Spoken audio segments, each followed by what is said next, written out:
parfait, impeccable, excellent, génial, irréprochable. Tip top.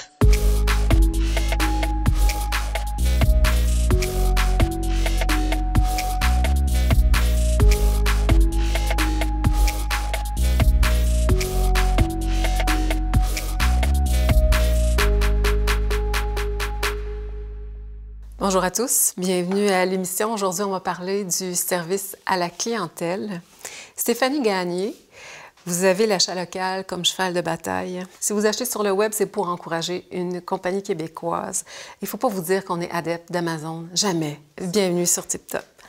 Thibaut Pérouma, vous aimez servir le client, mais des fois, ça peut vous donner du fil à retordre. Bienvenue à l'émission. Chiara, vous avez été serveuse au comptoir du café étudiant de l'UQAR pendant 3 ans, l'auriculaire. Et puis, vous avez participé à la création d'un modèle de cogestion entre tous les employés. Vous dites encore qu'à l'époque, en tout cas, où vous y étiez, le service à la clientèle, c'était vraiment le point fort du café. Bienvenue à l'émission. Nous avons questionné William, 27 ans, sur le concept de proactivité en entreprise. Voici ce qu'il nous a répondu. Moi, une entreprise qui est proactive, c'est une entreprise qui me donne le goût de retourner travailler avec elle. Il y a une ligne mince entre la proactivité et le harcèlement. Les bonnes entreprises sont capables de trouver cette ligne-là puis de jouer avec. Chiara, un avis sur la question? Moi, je suis timide quand je vais dans les magasins, alors ça me brusque. Si on vient vers moi, ça me déconcentre. Je sais plus ce que je veux, je sais plus ce que je suis venue chercher. Je préfère que la personne attende que je vienne la chercher si j'ai besoin d'aide. L'équipe TipTop a demandé à Mme Annie Boudreau, qui est spécialisée en communication marketing et stratège à l'agence G, quelles étaient les valeurs prônées par le marketing responsable puis comment les entreprises les incarnaient. Voilà ce qu'elle nous a dit. Tout d'abord, il faut que l'entreprise se commette sur certaines valeurs, se commette sur certains principes dans sa façon de faire, avant de dire qu'elle fait du marketing responsable. On parle beaucoup de consommateurs, mais on est rendu avec des consomme-acteurs qu'on dit. Donc, que le consommateur fasse vraiment partie du processus d'adoption d'un produit avec tous les éléments qu'elle connaît. Donc, justement, l'implication de l'entreprise dans son milieu, l'implication de l'entreprise par rapport à certains principes écologiques, environnementaux et durables. Stéphanie, avez-vous une histoire à nous raconter, un fait vécu pour soutenir les propos de Mme Boudreau? Je pense à une librairie que j'ai adoptée depuis plusieurs années qui, eux, reconstruisent des boîtes pour faire la livraison, pour éviter d'acheter des boîtes que pour la livraison. J'aime qu'on fasse la promotion de cet impact environnemental sur notre consommation comme client. Quelque chose à ajouter, Thibaut? Il faut se donner les moyens d'avoir cette réflexion-là, puis de faire justement le message à la clientèle, de justifier comme « on fait cet acte-là » pour telle dimension qu'on souhaite apporter à notre produit ou à notre qualité de notre service. Ça pousse à la discussion aussi en magasin, ouais. Ce genre de démarche-là. Il y a un petit côté plus humain encore là, qui pousse à la discussion. J'ai l'impression que ce marketing responsable-là, il est devenu très à la mode. Ah oui. Et qu'il y a beaucoup d'entreprises qui se l'arrangent pour avoir l'air... pour booster leurs ventes, parce que c'est à la mode d'être écolo et d'être responsable socialement. Alors, je trouve ça dur de reconnaître les entreprises réellement responsables des autres qui affichent une façade. Un paquet de personnes nous ont dit ce qui les fâchait au service à la clientèle. On les écoute. C'est me faire appeler ma petite madame. Par contre, je me suis déjà fait appeler madame par accident. C'est de me faire appeler ma petite madame. Pour ça me donne des frissons. Ah, mais c'est parce que moi, je le fais aussi des fois. Moi, ça me dérange pas, là, que tu me dis la petite madame. Chiara? Mais ça fait tellement partie d'un plus grand système de sexisme. De toute façon, pour moi, c'est juste une petite manifestation d'un quotidien que je vis déjà en tant que femme, donc... Et moi, j'ajouterais à ça que j'aime pas me faire parler comme si j'étais un enfant, tu sais. Malgré le madame, là, ou encore la petite madame, de me faire la morale ou encore qu'on ait une espèce de propos pédagogique là, dans la conversation. Pour moi, le bon service à la clientèle, c'est aussi prendre conscience qu'on travaille avec des adultes qui, eux, ont des acquis, qui, eux, ont une expérience. Et s'appuyer sur cette expérience-là et sur ces acquis-là pour construire quelque chose avec la personne. On a demandé à plusieurs personnes comment elles réagissaient quand elles se faisaient répondre par le service à la clientèle « Je ne sais pas ». J'y demande, y a-tu quelqu'un sur le plancher qui le sait? Ça m'est rarement arrivé. Là. Souvent, ce que j'entends plutôt, c'est « je sais pas, je vais aller demander à quelqu'un qui sait ». Puis honnêtement, c'est amplement satisfaisant. Ça m'énerve. Vraiment, ça m'énerve. Pire encore que la personne du service à la clientèle qui répond « je ne sais pas », c'est la personne du service à la clientèle qui dit « je ne peux rien pour vous ». Là, ça me rend agressif au bout. J'ai le goût de lui dire « change de job ou trouve-moi quelqu'un qui sait ou qui est capable d'avoir du pouvoir là-dessus. » Chiara, qu'est-ce que vous en pensez? Simplement sentir que la personne essaye de nous aider. Je m'imagine depuis tantôt dans une quincaillerie, dans cette situation, puis je serais un peu perdue des fois pour certaines choses. Il y a plein de choses que je ne sais pas encore faire, puis que ça m'aiderait d'avoir un vendeur qui me soutient dans ma quête ou qui des fois va chercher un petit peu plus loin que ma question, me dit « Ah, t'as peut-être pas pensé à ça, mais il y a aussi ça. » On s'est intéressé à la question des caractéristiques du bon vendeur. Voici ce que cette jeune femme de 25 ans nous a répondu. Un bon vendeur, pour moi, c'est un bon mentor. Surtout pour les vendeurs de chars, ils feront tout pour te vendre, donc ils vont mentir pour influencer le client à acheter. Thibault, s'il te plaît. Absolument pour ou absolument contre ce que vous venez d'entendre? Moi, je suis absolument contre de... Mais c'est que pour moi, un bon vendeur, c'est quelqu'un qui arrive à cerner les besoins et qui essaye d'y répondre au mieux, pas le besoin que tu projettes qu'elle peut avoir. Comme. On s'est intéressé à la question de l'intelligence artificielle puis de l'impact sur la consommation des clients. Puis notre experte Annie Boudreau a répondu à nos questions. On l'écoute. Il n'y a pas nécessairement de loi présentement qui régit l'utilisation de l'intelligence artificielle dans le domaine des communications et du marketing. Donc, quand on parle d'inciter à la consommation, on parle bien évidemment d'avoir de la publicité hyper ciblée et de la traçabilité aussi sur finalement les choix des consommateurs, qui ne répond peut-être pas nécessairement à mes besoins parce que je vais avoir été influencée par la publicité en question.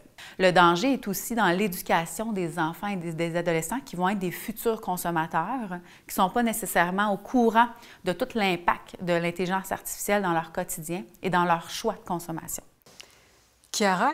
Mais moi, je peux reconnaître que je suis sûre que même si je critique ça, à quelque part, j'aime ça être tout le temps dans ma bulle de mes propres intérêts. C'est quelque chose qui est agréable de voir des beaux petits rideaux faits main par une entreprise montréalaise plutôt que les rideaux faits en Chine. Il m'a compris, Facebook. On va écouter des extraits du Vox Populi sur la question justement de l'assistance par l'intelligence artificielle. Moi, l'assistance avec l'intelligence artificielle, ça me pue. Je peux-tu parler à quelqu'un? C'est quelque chose qui me fait vraiment très peur. C'est quelque chose qui me fait vraiment craindre l'avenir, qui m'insécurise. Ils sauvent beaucoup d'argent avec ces systèmes-là, puis ça perd beaucoup de chaleur humaine. Ils baissent pas les prix ou ils offrent pas de ristourne ou quoi que ce soit. On a un moins bon service, ils déchargent la responsabilité sur les épaules des machines ou du client. Ça doit être payant pour quelqu'un à quelque part. Si on le fait, forte chance. On n'a pas le choix aussi. Et souvent, moi, quand j'entends ça, ça me fait penser à tous les moments où j'ai pas le choix. C'est pas que quand je veux acheter des choses, c'est pour des services gouvernementaux. Donc, faut que je compose avec ça. J'ai pas le choix. L'équipe Tip Top s'est intéressée à la question de l'achat de vêtements en boutique. Voici ce que Alexandrine, 24 ans, nous a dit. On l'écoute. Je m'attends à ce que ma vendeuse soit honnête. Si c'est lettre, dis-moi-les. Thibault, est-ce que vous êtes absolument dans cette disposition? J'estime que j'ai assez de goût. Fait que j'aime pas tant quand les vendeurs ou vendeuses donnent leur avis. Pas dans le sens que... c'est sûr que ils peuvent me le donner, mais c'est pas ça qui rentre en ligne de compte si j'achète un vêtement ou pas. C'est s'il me plaît, je vais l'acheter. Soit je demande rapidement. Moi, je cherche un eye contact quand j'entre en boutique. Genre, si j'ai besoin de quelque chose, je regarde qui pourrait être un prospect vendeur, vendeuse ici sur place, puis je pose la question, je cherche ça. Je veux pas que ça niaise, ou sinon, je veux vraiment qu'on me laisse la paix. On a une question très sensible, la question du pourboire. Ça fait 10 ans que je suis au Québec, j'ai toujours pas bien intégré comment on fait avec ça ici, à part au restaurant, là, ça va, je sais, mais autrement, je sais pas encore très bien quand est-ce qu'on donne un pourboire. quand est-ce qu'on n'en donne pas. J'étais un peu gêné de poser la question au début, mais je me rends compte que, au contraire, les gens apprécient. La personne va apprécier qu'on aille jusqu'à poser la question parce qu'on ne sait pas. Je vois des fois dans des réceptions d'hôtels, ils sont souvent très attentifs, ils t'apportent de l'eau rapidement, ils remplissent tes verres de vin. Souvent, ces gens-là ont pas nécessairement de pourboire. Les gens ne leur donnent pas de pourboire parce qu'ils disent « c'est compris dans le prix ». Mais ce qui est compris dans le prix, c'est un 15% de base sur le prix de la facture. Mais quand on a des bonnes personnes qui servent, moi, j'aime toujours donner un 5$, un 10$. Ton service, il était amazing. Ça, c'est pour toi. Chiara, vous avez envie de réagir? Oui, je me sens tellement pas faire partie de cette culture-là. Ça fait quand même un moment que je suis au Québec et j'ai vraiment un malaise de la marchandisation du service. Moi, le pourboire, je le donne pour les salaires, pour les gens qui ont des salaires à pourboire. Et encore, je sais pas exactement c'est lesquels. Faudrait que je regarde une liste officielle de genre, à part les serveurs, puis je pense les taxis ou les coiffeuses. En tout cas, faudrait que je regarde la liste officielle. Mais sinon, j'ai envie que ça passe plus par un échange humain, un vrai merci, un vrai échange du cœur. Je marche plus comme ça. Sinon, je me sens comme une espèce de pacha de je sais pas quel pays qui remercie par l'argent. Ça me crée un malaise. Est-ce que c'est si sain dans notre économie, tu sais, le pourboire en tant que tel? Là, est-ce qu'il n'y a pas un effet pervers à ça, tout à fait. de maintenir ces salaires à pourboire? Mm-hmm. Oui, c'est comme si même un métier à pourboire pourrait être jugé comparativement à un autre. Là. On s'est intéressé à la question de l'expression de la diversité dans le service à la clientèle. Voici ce que notre experte, Mme Annie Boudreau, nous a répondu. Moi, j'aime pas ça nécessairement mettre la diversité comme à part, comme si c'était quelque chose à part, parce que selon moi, ces personnes-là consomment comme monsieur, madame, tout le monde. C'est vraiment ces questions-là, je pense, qu'il faut se poser. Puis c'est de rendre le processus plus naturel, au lieu d'essayer de le dissocier finalement du processus d'expérience client. De quelle façon je réponds bien à ce client-là? Bien là, je mets en place certaines initiatives à l'intérieur de mon entreprise pour bien y répondre. Je connais, par exemple, un client qui vient du Bénin et qui consomme ses fruits de mer et ses poissons entiers. Par contre, quand il se déplace, par exemple, en poissonnerie, la tête n'est plus là. Je pense que l'important des entreprises doivent se poser des questions. Est-ce que, par exemple, mon produit peut encore mieux satisfaire une personne issue de telle culture versus une autre? Thibault, est-ce que vous avez une nuance à nous apporter? J'ai un peu de mal, je pense, avec les... comme cocher une certaine charte de il faut avoir tant de personnes issues de la diversité dans mon entreprise, tant de personnes issues de la communauté LGBT. Comme si pour être une bonne entreprise ou une bonne communauté, il faut remplir toutes les cases absolument. Puis aussi, pour moi, quand tu entres dans une entreprise, il faut accrocher à la mission, il faut accrocher à la vision pour que, mettons, le sentiment d'appartenance se crée. C'est pas je t'ai engagé parce que j'ai vu que tu venais d'Afrique noire, mettons. Je sens que tu vas apporter un plus à l'entreprise. Merci, Stéphanie. Comme client, si on a un besoin X qu'on veut faire combler, on n'a qu'à le demander. Je pense que c'est universel, ça n'a pas de sexe. Mais j'aime ce que tu apportes parce que ça met la responsabilité des deux côtés. Pas juste les entreprises, mais aussi le consommateur. Si on veut un changement, de se donner la liberté d'aller le demander. Peut-être que notre requête ne sera pas acceptée, mais au moins on essaye. L'équipe Tip Top a voulu connaître les attentes des clients en 2022. Voici ce qu'elle va nous dire notre experte, Mme Annie Boudreau.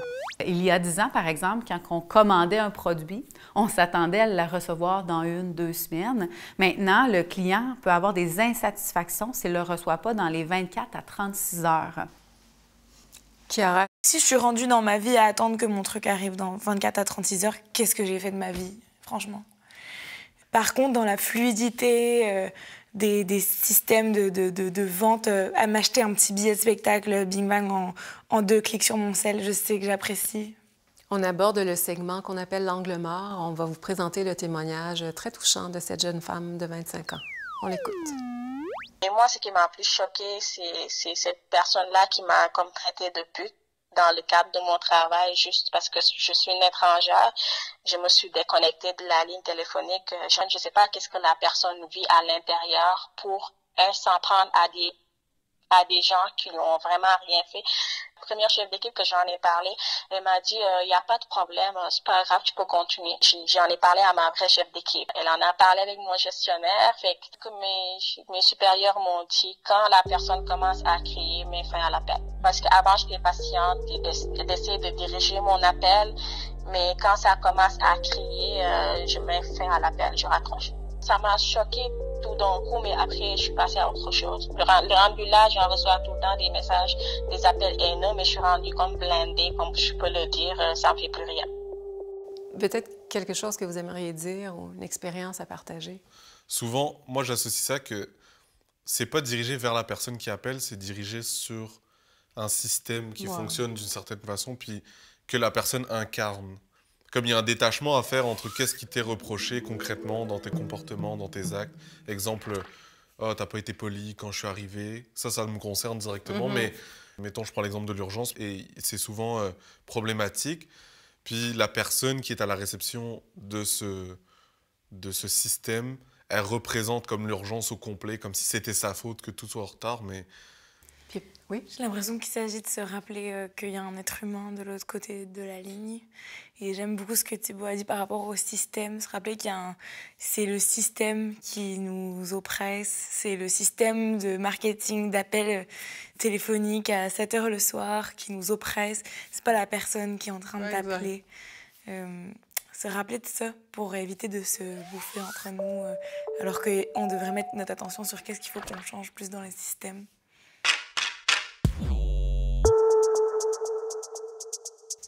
Alors, on arrive à l'étape cruciale du consensus où on va vous soumettre 3 énoncés et vous allez devoir vous entendre sur un que vous allez assumer, adopter. Le premier, le délai de réponse pour une assistance par mail devrait être de 24 heures. Le jeu de la séduction pour mousser les ventes, c'est de bonne guerre. L'exigence d'être servi en français partout au Québec, absolument pour. Alors, je vous distribue les énoncés. Vous avez exactement 5 minutes pour vous entendre. Et puis, je vous souhaite bonne chance. Normalement, quand on demande l'assistance, c'est pour que ce soit immédiat. Le plus vite possible, peu importe que ce soit par email ou par téléphone, c'est là qu'on a besoin. Si tu travailles avec une compagnie qui a de l'allure, 24-48 heures pour des suivis par email, c'est parfait. Moi, je vois surtout ça dans les bars, puis je trouve ça fair game, honnêtement. Là. Si on est obligé d'aller là, c'est qu'on n'est pas un bon vendeur. C'est plus de savoir être caméléon, s'adapter à la personne. Je pense que ça peut séduire l'acheteur, mais la séduction proprement dit, ça n'a nettement pas sa place. Moi, arriver dans le plein centre de Montréal, poser une question à la personne à l'accueil d'un restaurant, puis qu'elle me dit « No speak French ». Oh my God, genre sérieux? J'exige pas qu'on me serve en français ou en anglais ou en espagnol. Tant que je suis capable de comprendre ce qu'elle me dit, après ça, c'est correct. Alors, avez-vous réussi à vous entendre? Alors, en tête, il y a le délai de réponse pour une assistance par mail qui devrait être de 24 heures. On est d'accord, mais on aimerait nuancer malgré tout. Parce que de plus en plus, lorsqu'on envoie courriel ou encore échange via les messengers de ce monde et tout le reste, il peut y avoir une réponse automatique qui nous permet d'avoir un délai précisé par l'entreprise. Donc ça, je pense que si l'entreprise fixe elle-même ses exigences, ça permet d'avoir la bonne information d'un côté ou de l'autre. Donc celui-là, je pense qu'il est plus raisonnable. Tout à fait. Bravo, merci d'avoir participé à l'émission. Merci Thibaut pour votre présence. Merci Stéphanie. Merci Chiara. Et ce que j'ai apprécié de l'émission, moi, aujourd'hui, c'est que oui, vous nous avez parlé des exigences qu'on peut avoir envers l'entreprise, l'institution, en ce qui concerne le service à la clientèle, mais j'ai beaucoup entendu, en fait, la responsabilité qui revient aux consommateurs. C'est à nous de créer, dans le fond, les conditions qu'on cherche à rencontrer. Et puis pour les gens à la maison, eh bien, je vous invite à un prochain épisode de Tip Top.